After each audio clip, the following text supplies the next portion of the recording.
Mazón ha hecho bien en irse. En tiempo y forma eso ya es más discutible. Creo que el sectarismo, la ideología, han estado por encima de lo que las víctimas requerían. Lo que no entiendo es cómo es posible que los políticos vivan tan alejados de la realidad. Pues yo creo que por lógica también tenía que haber dimitido el fiscal general para haber llegado al juicio pues siendo pues un fiscal que se sienta en el banquillo de los acusados. Que por decencia y demás, ya no digo dimitir, es que debería dimitir el que los tiene.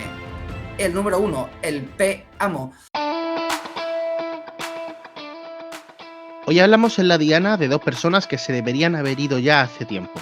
Mazón y García Ortiz, Carlos y Álvaro, el presidente de la Generalitat ya dimitido pero en funciones y el todavía fiscal general del Estado. Mazón anunció que se iba de la Generalitat del Consell el pasado lunes, tras un fin de semana de reflexión. Él no necesitó 5 días como Sánchez para pensar qué hacer, aunque la verdad que si lo hubiese hecho, lo de pensar 5 días, quizá hubiera concluido que hablar tan solo 5 segundos de los 229 muertos no era la mejor de las ideas. Y menos en ese discurso en el que iba a reconocer errores que le acompañarán toda su vida, en sus propias palabras, y lo iba a dedicar a esconder esos errores en las decisiones de otros. Pero oye, aunque sea, se va. Aunque sea tarde, muy tarde, se va. Pero es que Álvaro se queda y parece que se quedará. El hombre encargado de perseguir a los que cometen delitos está siendo perseguido por presuntamente haber cometido un delito. Además, uno muy grave, que es el de revelación de secretos. Algo que esconde además una variable bastante grave, más todavía, que es usar una institución pública, como es la Fiscalía, para beneficiar a un partido. Obviamente el PSOE, no va a ser el PP. Vestido de fiscal, el imputado decidió seguir ensuciando el Ministerio Fiscal. Durante su juicio se sentó allá donde solo por ser fiscal se puede sentar, y no en la bancada destinada a las personas que, como él, declaran por estar investigados, imputados por la presunta comisión de un delito. Uno dimite un año después por las consecuencias de una riada que llenó de fango su región, y otro, aferrándose a su cargo, llena de fango una institución. Una que representa al Estado, a la división de poderes y a la propia democracia. Hoy en La Diana hablamos de Carlos Mazón y del fiscal Álvaro García Ortiz. Arrancamos. La Diana, análisis desde el sur con Samuel Saborido. Y vamos ya con el programa. Esta semana no hay repaso semanal, básicamente porque es que hacemos 2 programas esta semana y no me da tiempo a grabarlo. Podría, pero la verdad es que como vamos a contar algunas de las claves informativas de la semana en este programa, pues no hay repaso. Durante este programa nos me va a acompañar pues 2 periodistas que son muy majos y muy buenos, que son Pepe Palacios y Carlos Latorre. Bienvenidos a La Diana. Muy buenas, que te han encantado. Bienvenido. Ya sabéis que Pepe es de Telecinco y Carlos es del Debate. Tenemos aquí una pluralidad informativa bastante buena. Y os voy a contar, porque mira, más de un año después, el presidente valenciano, Carlos Mazón, le ha dado por dimitir. Ha reflexionado y se ha ido. De abandonar el Consell de la Generalitat, está en funciones, lógicamente, y claro, lo que fue un funeral de Estado, donde le llevaron las críticas, pues fue la puntilla para que este hombre dimitiese. Dice que salió tocado y que, bueno, que se fue a reflexionar y dimitió. La cosa es que ni ha abandonado el escaño diputado en Les Corts, ni como tal deja de ser presidente, ¿no? Se ha cogido la baja y tal. De hecho, lo de la baja podría hacerle no ir a la comisión de investigación del Congreso que le iba a interrogar el 17 de noviembre. Quiero preguntaros por estas claves, voy a empezar por Carlos, porque pasó periodista de Valencia. ¿Qué os parece todo esto? ¿Qué os parece esa dimisión? ¿Qué os parece que llega tarde? ¿Que no? ¿Hasta qué punto creéis que fue decisivo ese funeral de Estado? Comentadme. Carlos.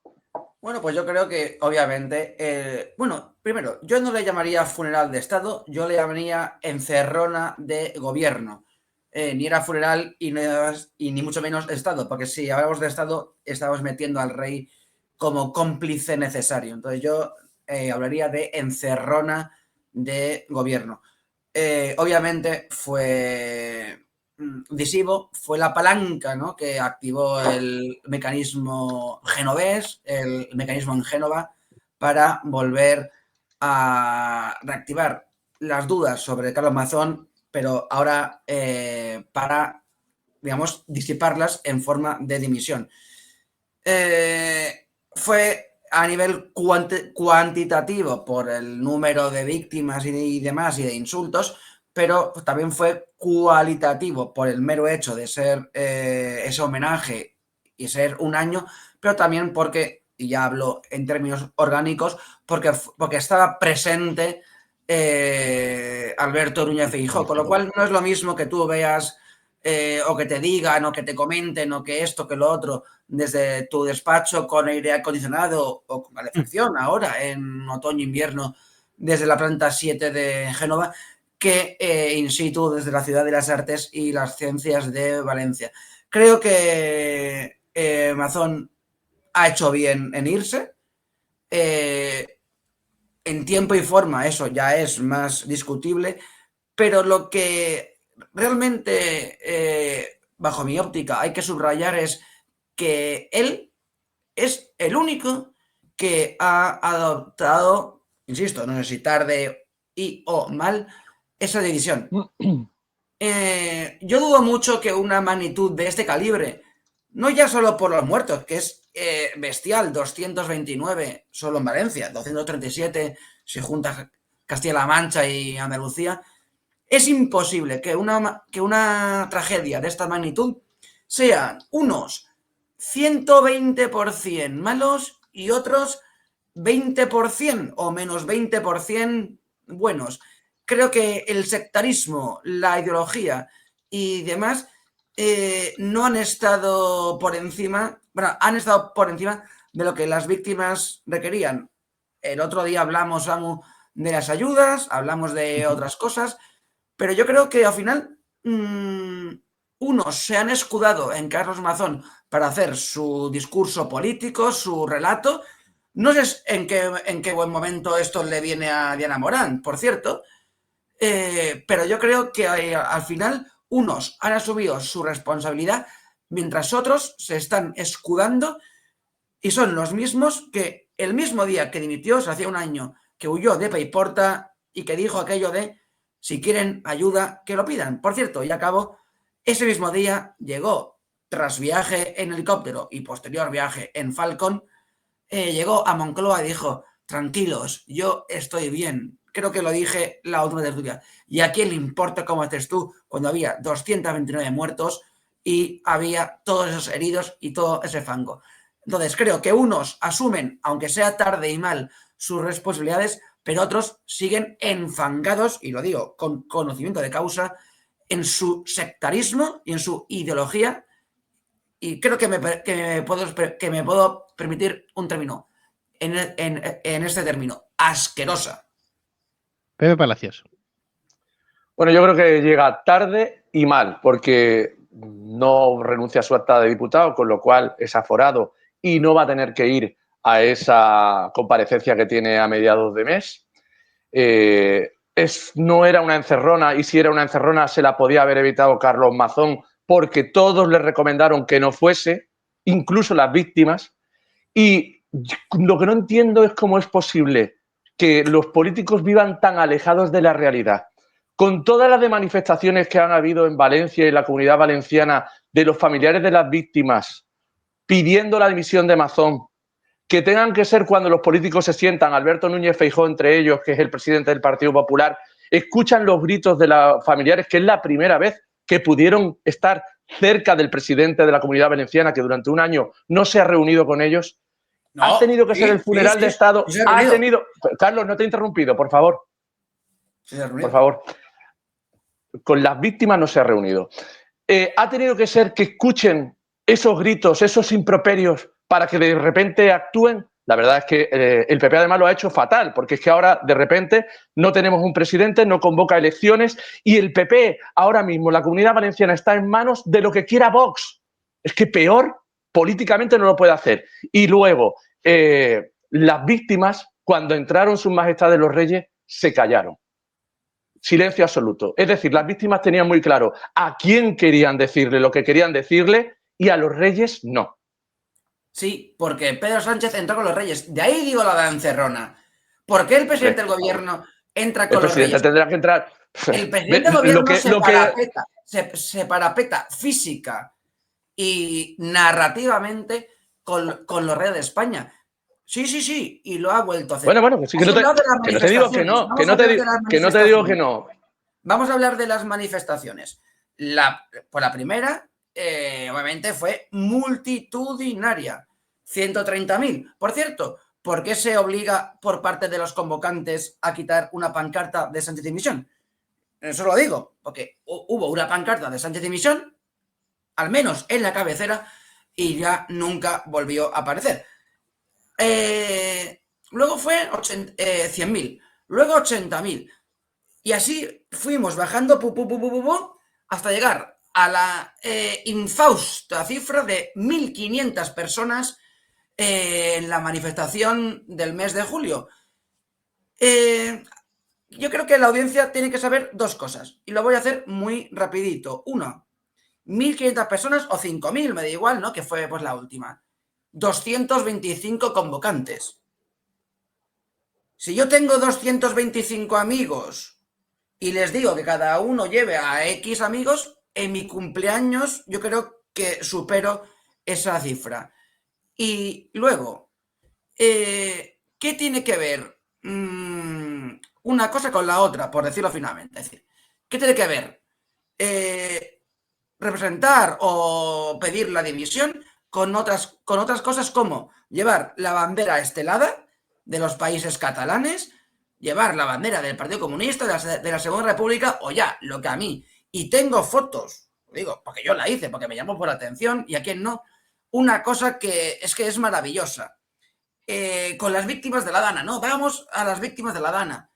Ante un gobierno criminal, resistencia trans.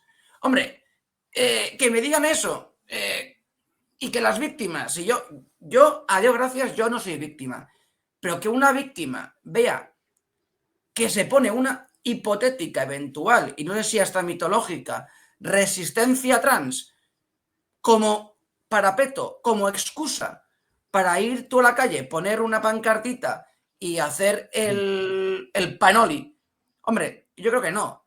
Insisto, 130.000, 100.000, 80.000, Claro, llegar a en 12 meses la gente se aburre y va dejándolo. Pero ahora te planteo una política ficción. No, pero las víctimas Carlos, no déjame, por favor. Bueno, déjame que te exponga una política ficción.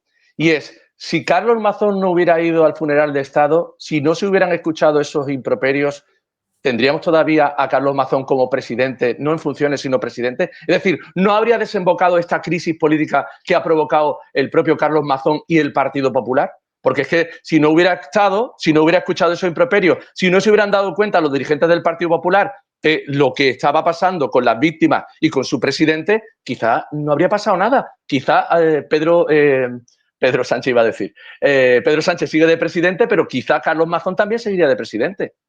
No, porque yo creo que era todo una deriva de que, además, ¿cómo el presidente de la Generalitat no va a estar? Eso es la encerrona que ya lo empezó, porque como es muy mala portavoz, ya la empezó a deslizar Pilar Alegría.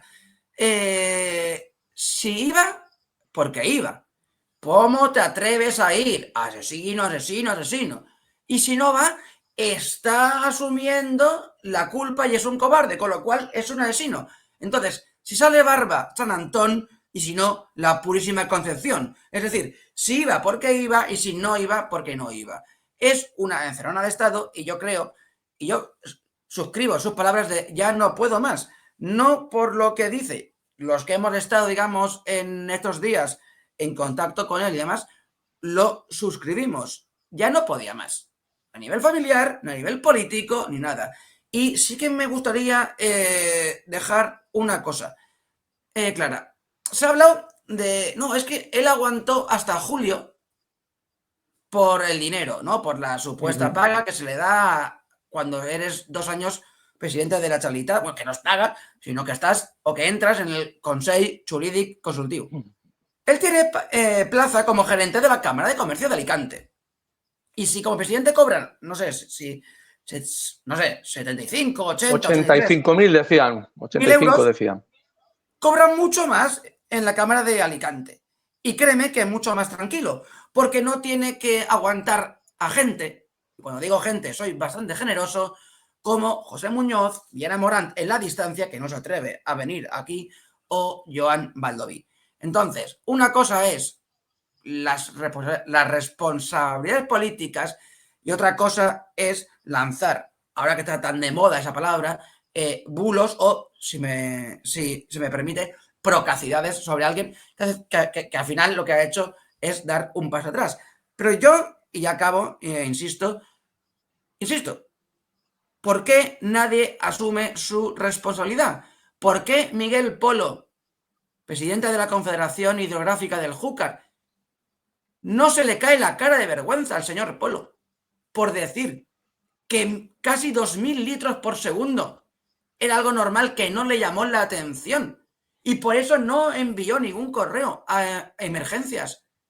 Cuando era 4 veces el caudal del río Ebro, cuando era el caudal del río Nilo, en un barranquito, en Chiva, Paiporta, Picaña, Torrente, no se le cae la cara de vergüenza. ¿Por qué a la señora Pilar Bernabé no se le cae la cara de vergüenza cuando echa 100% las culpas a Carlos Mazón, ahora en funciones, pero reconoció ante la jueza que fue la alcaldesa de Paiporta la que le llamó pasadas las 7 de la tarde con el presidente del Júcar en el CECOPI y le dijo, oye, ¿qué está pasando? He omitido una palabra. ¿Qué está pasando?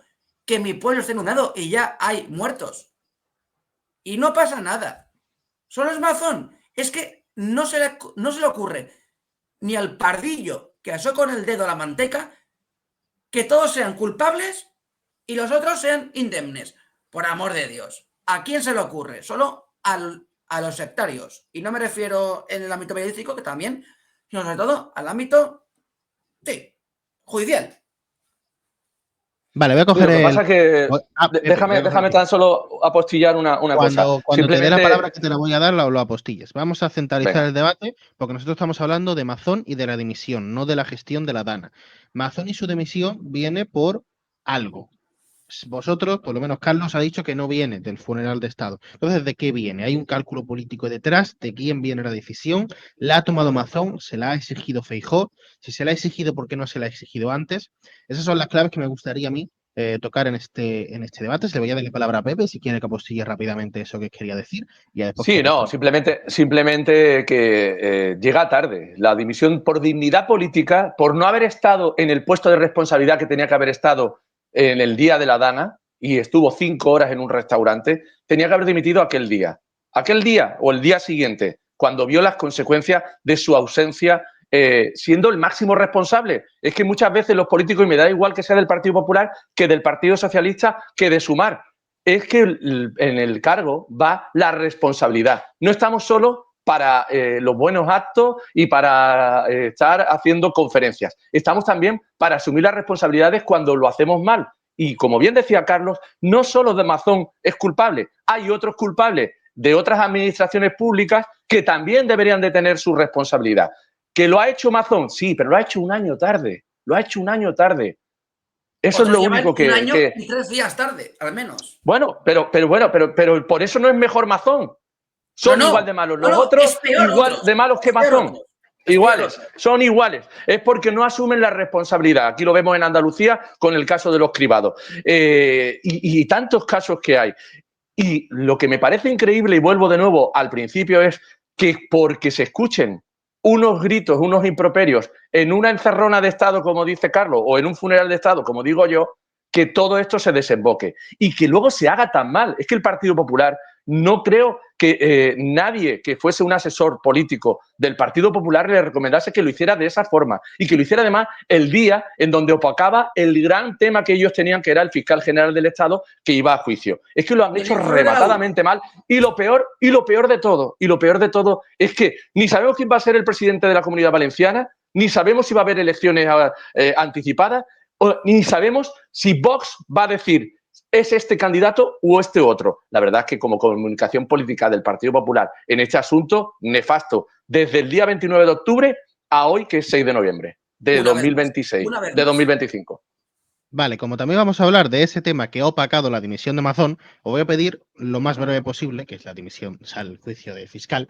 Os voy a pedir muy breve la pregunta que os voy a hacer, se la voy a hacer a Carlos, que él está ahí. De hecho, la lanzaba ya a Pepe. ¿Quién va a ser el nuevo presidente de la Generalitat Valenciana? Porque, claro, se hablaba del portavoz parlamentario, Juanfran, ¿cómo se apellida? Juanfran, ¿qué? Pérez Llorca. Pérez Llorca. También se hablaba de otros candidatos. Carlos, ¿tú qué información De Catalá, tienes? ¿no? ¿Quién? De Catalá, por ejemplo, ¿tú por quién pondrías la mano en el fuego?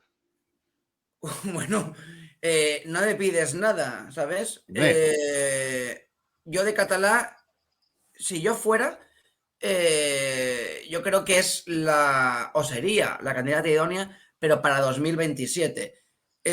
No para ahora. Yo creo que es bueno decir quién puede ser presidenciable. No puede ser presidenciable, por ejemplo, la vicepresidenta primera del Consejo, Susana Camarero. ¿Por qué? Que no es diputada. Porque no es diputada. Es decir, no es como el Congreso. Sánchez ganó una moción de censura el 1 de junio del año 18, siendo o no siendo diputado, ¿vale? Sin escaño. En las Cortes Valencianas, por el reglamento y por el Estatuto de Autonomía, tienes que ser diputado. Entonces, Susana Camarero no puede, digamos, heredar o ser presidenciable. Con lo cual tiene que haber un pleno en las Cortes. A mí se me antoja muy complicado que si no fuera Pérez Llorca, fuera otro. Catalá, hay varias rencillas, por ejemplo, que se dice cerrar el paso a Catalá. Hay también ahora se está hablando del famoso G4 con los presidentes, digamos, provinciales. Y, digamos, yo el otro día, a modo de chascarrillo, le dije a un compañero, ríete tú de la noche de los cuchillos largos, ¿no? Por la época nazi, no por nazi, sino por las rencillas internas, que vamos a la noche de las horchatas largas. Entonces yo creo que esto va a ir para allá. Hay que hacer el paso, según dicen unos, a Catalá. Génova quisiera que fuera Catalá. Catalá es la alcaldesa de Valencia.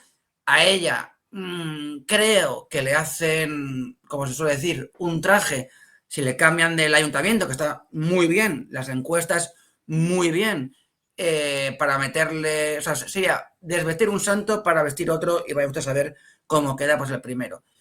Yo creo, modestamente, aunque con Vox es, no sé si apostar al negro, al rojo, al verde, Al y negro ni no. eso. Con Vox al negro no. Que va a ser Juanfran Pérez Llorca. Pero claro, el gran dilema es ¿a qué precio? Es un buen negociador, de hecho él fue el muñidor del pacto inicial, también el de los presupuestos, junto con el equipo de Hacienda y el propio Carlos Mazón. Pero, cuidado, además, voy a usar una cosa que no se debe hacer, pero que da cierto gustrinín, que es la autocita. Entonces, leedme en el debate la pieza que se publica sobre los peligros de la izquierda, pero que también son extrapolables a Vox. Cuidado con una convocatoria, con estirar el chicle, que yo lo pongo, porque igual ahora van muy bien las encuestas, pero una cosa es ahora las encuestas que la gente dice, sí, yo voy a votar, sí, claro, yo puedo decir que hoy voy a cenar con Naomi Campbell, pero otra cosa es que cenen con ella. Y otra cosa es cuando haya urnas y que vea el panorama, igual la gente va al voto útil. No, pues lleva mucha razón, Carlos. Lleva mucha razón, Carlos, porque es lo que le pasó en el 2019 a Ciudadanos. Ciudadanos, el batacazo que tuvo en noviembre del 19 fue precisamente por querer jugar a ser más que el Partido Popular, y el Partido Popular tiene una estructura y tiene además una raigambre en todo el Estado y en la Comunidad Valenciana, está más que demostrado, y al final, como dice Carlos, podría ser el voto útil. Y la verdad es que yo creo que el Partido Popular tiene que poner un candidato el que menos duela para quemarlo, porque efectivamente, como decía Carlos, si la alcaldesa de Valencia es una buena candidata, ponerla ahora de la alcaldía a la presidencia en este momento y en esta situación es quemar a un buen candidato. Quizá Pérez Llorca sea el que se tenga que sacrificar y, bueno, seguir adelante, y sobre todo porque, como bien dice, es buen negociador con los que tiene y necesidad de negociar, que es con Vox. Con lo cual, esto de que Franco dijo que dejaba todo atado y bien atado, y se vio que no lo dejó atado y bien atado, y ahora Mazón tampoco ha dejado esto atado y bien atado, con lo cual es un gran problema para el Partido Popular de Valencia, pero también para el Partido Popular Nacional. Aquí uno se cita a sí mismo, el otro cita a Franco. Yo voy a cortar este bloque porque al final Porque vamos a acabar va a hacer dentro de unos días, El problema es que 50 según años se que dice murió. como si fuera Franco. Ese es el gran problema. Vamos a hacer una pausa, vamos a No, cerrar pero voy a leer tu Mazón. artículo, que me da intriga y curiosidad. Vamos a cerrar el tema de Mazón, vamos a avanzar con el programa. Puede que aquí haya una entrevista, puede que no. Y lo decíamos antes, ¿no? El tema de Carlos Mazón, esa dimisión del presidente, tapó un asunto clave que se va a dar y se ha dado y se ha estado dando durante esta semana, que es el juicio al fiscal general del Estado. Recordemos que Álvaro García Ortiz está imputado, creo que está formalmente ya imputado, por un presunto delito de revelación de secretos relacionado a la pareja de la presidenta de la Comunidad de Madrid, Isabel Díaz Ayuso, la presidenta, González Amador, Alberto González Amador, el novio de dicha presidenta. Ese juicio, digamos que no tiene solo una clave judicial o una clave, bueno, sí, legal, digamos, que es esa revelación de secretos, sino para mí tiene una clave que es mucho más importante, que es que desde la Fiscalía General del Estado, desde una institución pública, se ha utilizado dicha institución y dicha información para beneficiar al Partido Socialista. Para mí la clave no está en esa nota de prensa, para mí la clave está en que al entonces portavoz en la Asamblea de Madrid, Juan Lobato, se le pasó la información antes de que fuese publicada en los medios de comunicación. Para mí está ahí la clave, por si queréis tirar por ahí. Yo les voy a dar la palabra a mis tertulianos para que ellos ya reflexionen sobre este asunto, sobre el caso del fiscal. No me habléis de Mazón ni de esa estrategia, hablarme del fiscal, de qué creéis que va a pasar con el caso judicial, si creéis que va a ser condenado, si creéis que no, si creéis que las filtraciones eran más o menos, digamos, bueno, pues digamos que defendible, ¿no? Porque los periodistas vivimos de eso. ¿Cómo lo veis? Voy a dar la palabra a Pepe primero. Bueno, yo lo que creo que es que finalmente una filtración de algo que conocían periodistas que lo están diciendo en la sala, que lo conocían una semana antes. Lo ha dicho José Precedo, lo ha dicho el compañero de La Sexta, lo va a decir Miguel Ángel Campos de la cadena SER, es decir, la filtración viene por parte, que también lo ha dicho, de Miguel Ángel Rodríguez, que es el jefe de gabinete de la señora Ayuso, que es la pareja de González Amador. Con lo cual, esto parte de un bulo y de una filtración que hace el propio que acusa.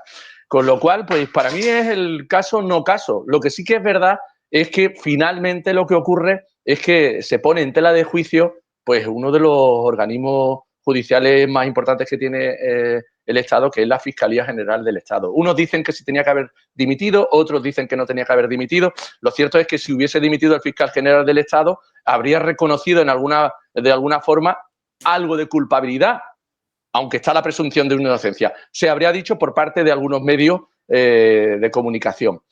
Por no dimitir, pues también están diciendo que está desprestigiando a la institución.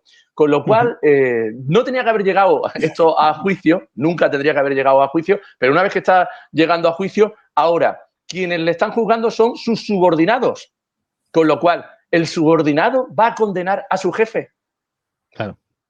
Decía yo en el editorial que si Mazón tiene que dimitir por una riada que llenó de fango a su región, el fiscal, por no dimitir, está llenando de fango una institución. Carlos. Hombre, pero veo muy feo que yo no puedo hablar de Amazon y tú hables de Amazon, ¿eh? Yo sí puedo. Yo sí puedo. Vamos, ¿eh? Al final voy a dimitir este es mi programa, yo puedo hablar de lo que quiera. Es el director del programa, tenemos que acatar lo que diga el director. Voy a decir yo antes que el fiscal. Has hablado de, Pepe, de responsabilidad. Yo creo que sería de decencia una dimisión. Lo es por la propia institución, lo es por el propio procedimiento. O sea, lo que estamos viendo en estos 3 días y medio pues, de juicio que se llevan ahora es bestial. Es bestial. Hemos visto a un fiscal general del Estado, digo, por hacer una pequeña y breve cronología, entrando, o sea, pero ya procesado. Cosa que nunca, no ya en España, tanto que creemos que somos potencia turística, sí, pero no potencia democrática por lo que estamos viendo. Entrando por la puerta de autoridades, procesado, y que el tío tiene por decirlo finamente, su santo cuejo de ponerse las puñetas y no estar sentado en el banquillo, sino junto con el abogado del Estado, la Fiscalía y sus compañeros jueces. Luego tenemos a unos fiscales que suponen que son independientes, que le hacen el paseillo y poco menos, que es Kylian Mbappé cuando marca un hat-trick.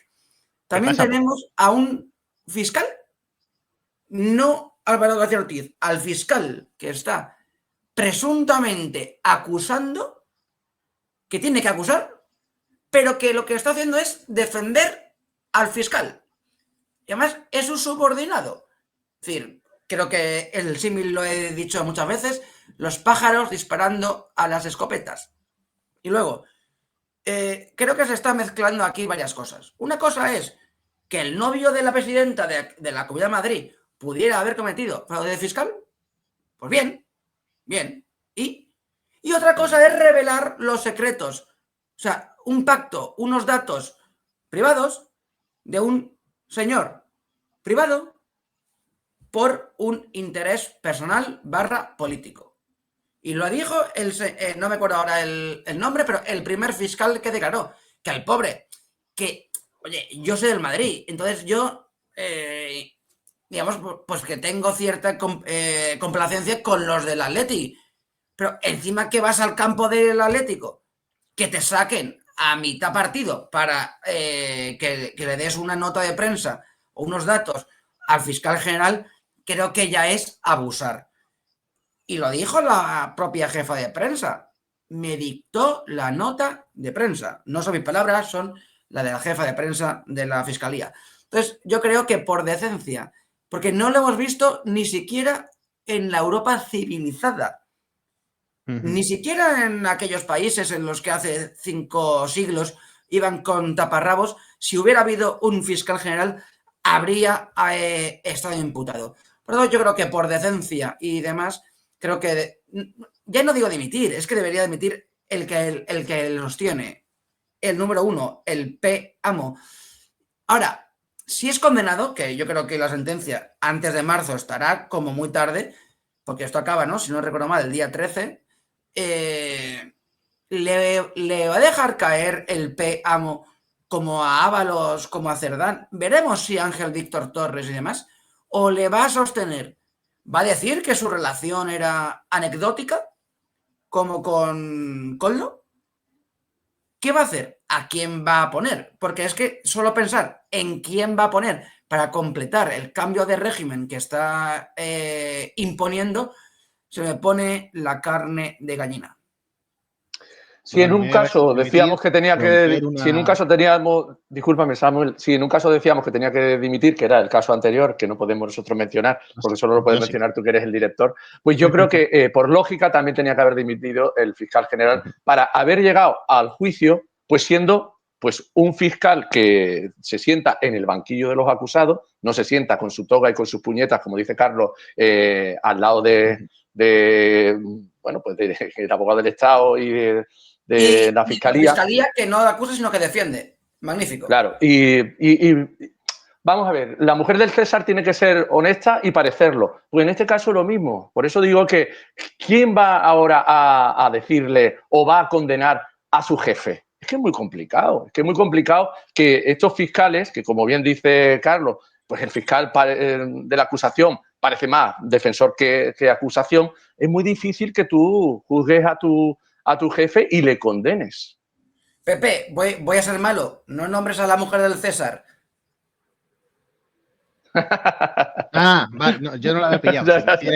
Sí, yo lo entiendo perfectamente. Él lo ha dicho como expresión popular, claro. Pero yo lo digo como expresión socialista. Para quien, como yo, no lo haya entendido, se refiere a la mujer del presidente de gobierno, Begoña Gómez. Uy, te ha pasado como Pachi López, que le llamó presidenta del gobierno, cuidado. Casi. Me vais a permitir, yo esta broma la tengo que hacer como madridista. Tampoco, yo quiero romper una broma, una lanza a favor del fiscal, que le quitó al pobre fiscal de ver semejante partido del Atlético de Madrid, que probablemente no fue bueno. Porque una vez que ganan, déjalos, hombre. Oye, somos 3 madridistas. Mira, en algo coincidimos. Los 3 somos del Real Madrid. Claro. Eso está bien. Somos personas cabales. Yo acabaría aquí a tertulia. Mejor no puedo ir. Vamos a hablar del Madrid otro día. Eh, yo quiero citar algunas de las frases que se dijeron en el juicio, que me la valoréis las que os dé la gana. Por un lado, González Amador, ya sabéis, el novio de Isabel Díaz Ayuso, dice que está sufriendo mucho daño y que o se va de España o se suicida. Que también se va a ir de España ¿cuándo? Cuando está siendo juzgado, que se va a fugar, como Carlos Puigdemont. Y por otro lado, el que fuera portavoz del PSOE en la Asamblea de Madrid, Juan Lobato, ha vuelto a poner en duda la procedencia de esa carta. Recordemos que él tenía esa información antes de que se publicase en los medios de comunicación, que dudaba y que por eso no la había publicado, porque creía que venía desde la misma fiscalía. De estas dos declaraciones me valoráis las que queráis. Creo que el último en hablar ha sido Carlos, así que le doy la palabra a Pepe. Bueno, pues el presidente del tribunal se lo dijo, dice, hágale usted caso a su abogado y, hombre, recapacite un poco. Ni creo que se vaya a ir del país porque ya lo podría haber hecho, porque además ha tenido múltiples viajes cuando tenía que realizar comparecencias y se han ido posponiendo esas comparecencias. Y luego suicidarse, vamos a ver que usted lo que ha hecho es defraudar a Hacienda y quería llegar a un acuerdo con la fiscalía, con lo cual, pues, ¿qué quieres que te diga? Y respecto a la otra frase, pues bueno, la verdad es que me quedo mejor con lo de González Amador, porque me parece que lo primero que tenía que haber dicho el presidente del tribunal, pues espere que le voy a pedir el pasaporte para que no se fugue usted igual que Puigdemont. La Torre. Bueno, yo creo que lo que hizo Juan Lobato fue cuidar con las expectativas, o sea, fue nadar y guardar la ropa. Dijo muy sucintamente lo que tenía que estar por ley, porque es testigo, por obligación legal a contestar, pero en aquello en que podría incomodar no ya al Partido Socialista, sino al gobierno. Ay, sí, pero no, no, pero sí, guardar la ropa. Luego, además, era bastante locuaz, ¿no? Con los medios de comunicación, que yo estoy encantado, pero también estaría mejor encantado si esa locuacidad la hubiese tenido en sede judicial, porque al final es lo que vale. Eh, la frase de Gonzalo Amador, bien, pues quedará, bueno, sí, pues para, no sé, creo que en 48 horas nadie se va a acordar de ello. Yo creo que al final el caso que se está llevando es lo suficientemente grave, lo suficientemente peligroso para la calidad democrática de España. No lo digo yo, lo dice el Washington Post, The Economist, estamos perdiendo puestos en calidad democrática. Entonces, ver a un fiscal impune que se ha librado, todo hay que decirlo, hay que recordar las cosas, se ha librado por los pelos, al palo y fuera, del delito de ocultación de pruebas, es muy grave. Los fiscales lo están diciendo, no hay ningún protocolo de que nos obliguen a borrar móviles, como se dijo, ni a borrar correos. Pero por amor de Dios, ¿por qué cuando la UCO va al despacho no le dice, oiga, que he borrado el teléfono, pueden encontrarlo en esta copia de seguridad, no sé cuántos? Hombre, por amor de Dios. Yo creo que... mira, yo estoy en una bilocación entre tenemos lo que nos merecemos y poco nos pasa. Creo que es malo unas cosas y las otras, porque al final creo que eso no redunda en una mejora social, en un proyecto común que con nuestras discrepancias, que es lo sano y lo necesario, pueden a mejor. Pero creo que si entramos en este terreno, antes dije el fango, voy a decir ahora embarrado, no podremos salir. Es como el coche aquel, ¿no? Que aunque le den la rueda, no sale el fango. Entonces creo que si no confiamos en las instituciones, no podremos avanzar como sociedad. Pero claro, es que el sanchismo fácil no nos lo pone. Es el típico jugador, volviendo pues al símil futbolístico, que al minuto 1 ya te rompe la pierna, pero es que al 97 te la sigue rompiendo. Y como en la grabación nos sobra tiempo, hemos decidido meter un tema extra. Y es que, como sabrán, hace cuestión de una semana, un periodista del diario El Español fue agredido en el País Vasco por, digamos, gente simpatizante a la izquierda independentista de allí, que se llama Izquierda Abertzale. Quiero preguntaros por este tipo de agresiones, pero la verdad es que no puedo presentaros este tema sin leeros otro titular de otro diario conservador, que es el corresponsal del debate en Valencia, aquí presente, Carlos Latorre, también sufrió en 2022 agresiones por parte de simpatizantes de Compromís. A él le voy a dar la palabra. Carlos, coméntanos. Bueno, Navarra. Es Por verdad. ahora no es Euskal Herria. Bueno, yo no me voy a citar, pero creo que Otra vez no. ahí está pues la noticia, te agradezco eso. Además, se dijo en la Corte Valencianas y hasta el señor Baldoví poco menos que se echó a reír. No es una rima, sino es una desgracia.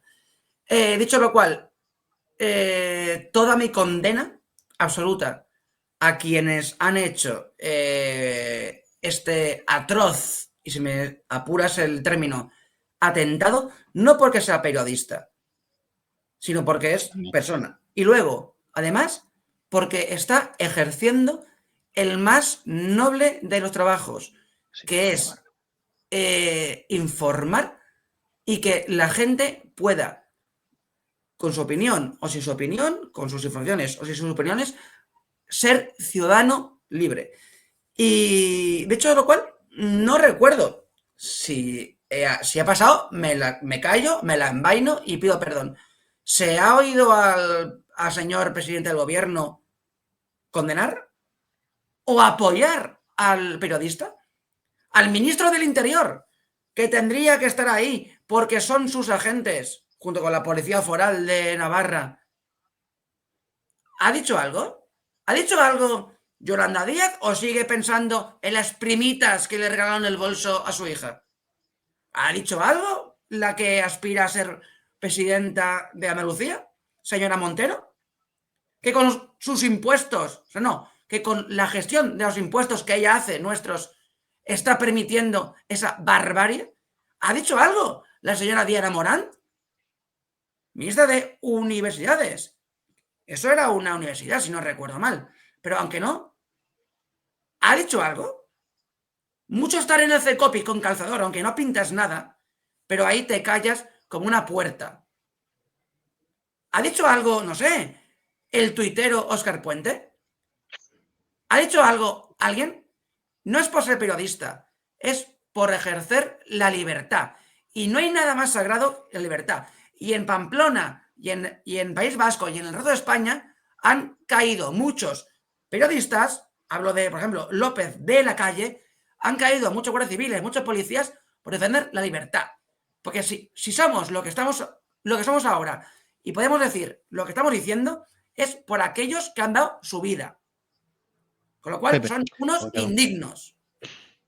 Es intolerable que alguien, por ejercer su profesión, que es el periodismo, por tener que cubrir un acto como cualquier otro, de repente sea agredido por gente que piensa distinto. Pues mira, igual que yo que trabajo en televisión, tú tienes la libertad de cambiar de canal, pues si no te gusta lo que escribe el Español, pues léete El País o léete el periódico que te dé la gana, Gara si quieres también, si estás ahí cerca del País Vasco. Pero lo que no se puede es agredir a una persona que está ejerciendo su derecho, que es trabajar. A la libertad de información, que es que estamos hablando de algo tan sagrado como es la libertad de información. Y además, que es que, ¿por qué? ¿Por qué hay que agredir? Y como bien decía Carlos, ¿por qué nadie dice nada de lo que ha pasado? ¿Por qué nadie asume alguna responsabilidad o al menos una condena? Una condena de agredir a un periodista que está haciendo su trabajo. Y es que es intolerable. No se puede realizar un acto como ese y que quede impune. De verdad, yo me imagino que el periodista habrá presentado su denuncia y, bueno, pues veremos a ver si hay imágenes, que debe de haber imágenes, porque había otros medios de comunicación cubriendo el acto para poder condenar y sobre todo, señalar a esos que han agredido. Mira, yo hablaba, Carlos, de los que han perdido la vida.